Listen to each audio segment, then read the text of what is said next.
Welcome back, I'm that Chemist, and today we have a story where somebody was exposed to radon gas.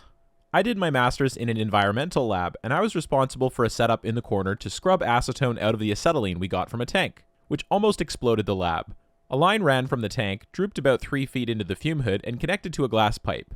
The glass pipe ran vertically through a rubber stopper into a sidearm Erlenmeyer and bubbled through concentrated sulfuric acid. The sidearm had a shutoff valve and a needle adapter. We needed acetylene to block nitrate processing enzymes and microbes, and we needed it clean of acetone, because acetone poisoned the detector on our gas chromatograph. Well, the tube running from the tank to the flask was actually 2 tubes connected at the bottom with an acid-vulnerable connector. One time, I finished using the setup, then shut the acetylene tank off and left. Wrong order. Nothing popped, but when I came back next time, the residual pressure in the headspace had forced the sulfuric acid back up the hose, almost all the way to the metal tank of acetylene. I turned on the tank, and it bubbled in the line, alerting me to the near catastrophe. I drained my line, but the connector was invisibly damaged. Next time I used the setup, the connector broke while I was out of the room. I returned to the lab not only strongly smelling of possibly explosive acetylene and air mixture, but a puddle of sulfuric all over the floor. This is extremely concerning and terrifying. You're so lucky that this didn't go wrong. Again, the headspace pressure forced acid back up the tube, but this time it siphoned all of the sulfuric onto the floor.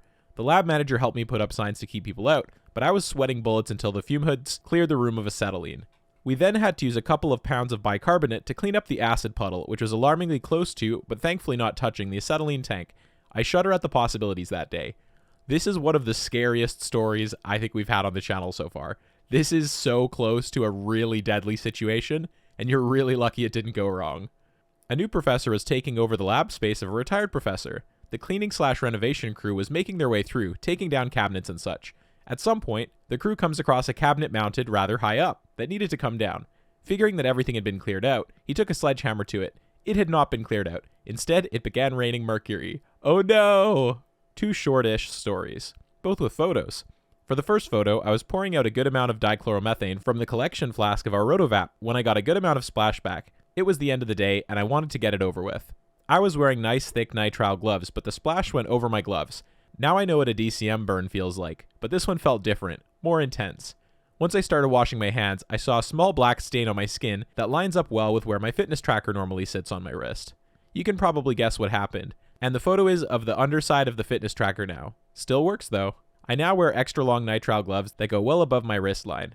I would encourage people to take off any jewelry when working in the lab. This also applies to rings because it can make it easier to break a rubber glove and expose you and your ring to chemicals. Here's a picture of what the bottom of their fitness tracker looked like. You can see that there's visible damage to the plastic. And I'm glad to hear that the color was from your wristwatch and not from any damage to your skin, because dichloromethane can be really bad if it gets into and under your skin. For the second photo, I was synthesizing an N-hydroxysuccinimide ester from a carboxylic acid using dicyclohexyl carbodiamide, DCC, as the activator. The protocol simply said to add all of them to a flask with cooled DCM. For some reason, I decided to add the carboxylic acid first, then the N-hydroxysuccinimide, and dicyclohexyl carbodiamide. Both are solids. Because I was using one of those round bottom flasks with narrow necks that make solid addition difficult, I had the idea of combining them both in a falcon tube, add DCM, vortex until dissolved, and then add to my flask. Since DCC would react with the carboxylic acid to activate it, thus making it reactive to N-hydroxysuccinimide, I didn't think adding DCC would react with NHS. Boy, was I wrong. For anybody who's not a chemist out there, you could just skip forward past this part.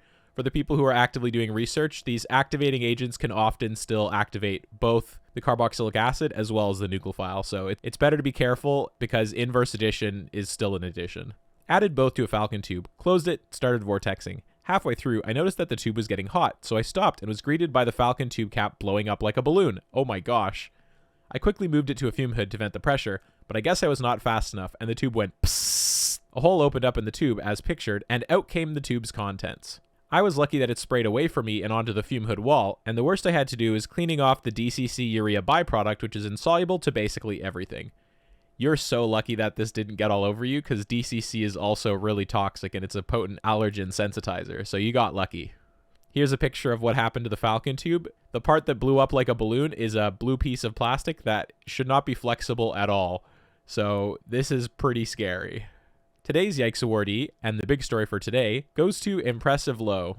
Wyoming. Roommate exposed us to toxic radon gas. What can I do legally? I, a 26-year-old female, live in a 2-bedroom apartment with my 19-year-old male roommate.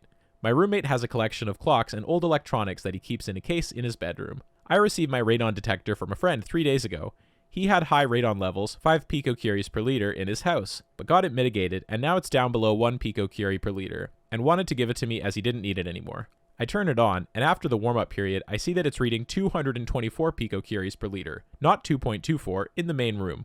I move it to my bedroom close to his, and it's maxing out at over 500 picocuries per liter in my bedroom. My apartment lobby reads at around 3.5 picocuries per liter. I did some research, and the radium clocks do emit radon, but not nearly enough to cause that big of a spike in radon levels. I question him when he gets back from work, and he panics a bit and tells me that he has around 13.5 millicuries of radium. He shows me the cabinet, and there's a vial of radium paint, a lot of shavings in glass jars, lots and lots of clocks and gauges, what he calls Soviet radium scales, old US Army radium discs, and other items with radium. It's obvious how the apartment was contaminated, and I worry the radon is leaching into the rest of the apartments. He's been here and had his collection for over a year. Levels this high are basically unheard of and can cause cancer with ease, so I'm worried I might lose my life over this. Obviously this isn't my landlord's fault, it's the roommate, so what do I even do here? Does something like this break the lease and get my roommate and all his radium kicked out? Can I sue him if I get lung cancer out of this? What is my next step? I know my next step would be immediately moving out and contacting a lawyer. I would encourage you to do the same. This is so scary. Just for peace of mind, a few years ago, I got a Geiger counter just because I didn't know anybody who had one, and I figured it's probably good if a few of us have them just to check on things. Because you never know when someone's doing something crazy with radiation, especially if you don't talk to your neighbors. So it's probably not a bad idea for a few of us to have Geiger counters out there. If you have any similar stories, I'd love to see them in the comment section. Here's another fun Seaburn story from my time in the Army. As part of my basic officer leaders course, the school to teach you how to do your job before you get to your first unit, we have several key training events to complete in order to graduate. First is complete an OSHA HAZWOPER. Easy enough course. As part of our practical, we had to do a site assessment and remediation of a leaking barrel, except it was January in the middle of Missouri just after an ice storm, so it's -5 degrees Fahrenheit out. We are doing our decontamination, and after setting up, people started getting hypothermia, so the instructors brought us inside to warm up. While we did that, all of our gear and water froze. So there we are trying to do wet decontamination in sub-freezing temperatures with mopsicles. Here's a picture of the mopsicle. After that, we had to go do live agent training. There is a whole facility, which is one of 3 in the US, approved to produce chemical warfare agents for training purposes. It's a whole experience to get in, and plan for the training.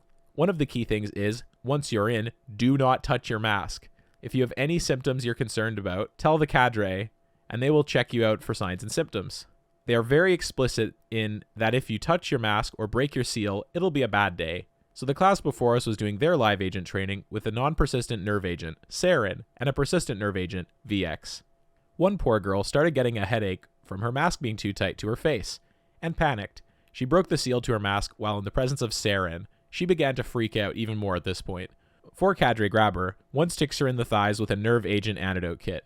1 auto-injector of 2 milligrams atropine in 600 milligrams, 2 pyridine aldoxine methyl chloride, or 2-PAM, and another of diazepam as she started to have involuntary convulsions. They dragged her to the decontamination room, scrubbed her down, and had her in an ambulance in less than 5 minutes. She spent 2 weeks in the on-base hospital under observations and was reclassed to a different job in the Army, as she is not allowed back in the live agent training facility. That is so scary, and I was shocked to find out that you do live training with sarin and VX. That is so scary. Another one was the rad lab. We go over how nuclear warfare works, radiation hazard and all that. Then we get to do radiation surveys. To start, we went into the room with 4 alpha and beta detectors, 3 gamma detectors, and 2 identifiers which can look up the radiation wavelength and give a presumptive identification. We are let loose in a lab and told to find the samples and characterize the hazard. I was walking around with the identifier, so I get called over to a toolbox because of a hit for gamma radiation. The trainee that called me over found a small pellet of metal that is about the size of a 10mm socket, hidden in a toolbox of loose sockets. So he picked it up, wiped it off, and put it on the table for me to check out. As soon as he put it on the table, all gamma radiation detectors in the room freaked out. So I back up and get a positive ID for cobalt-60. For reference, cobalt-60 has a half-life of 5.3 years, which is very short. Then we got a surprise block of instructions on hasty radiation decontamination procedures, lol. That's insane. I can't believe someone would bare hand touch cobalt 60 and just assume it's totally okay. It seems like there's a bit of pre-training that needs to be done before the live training. Common sense is my PPE. Heard that sometimes. It usually doesn't end well. I hope you've enjoyed this episode, and I hope you have a great day.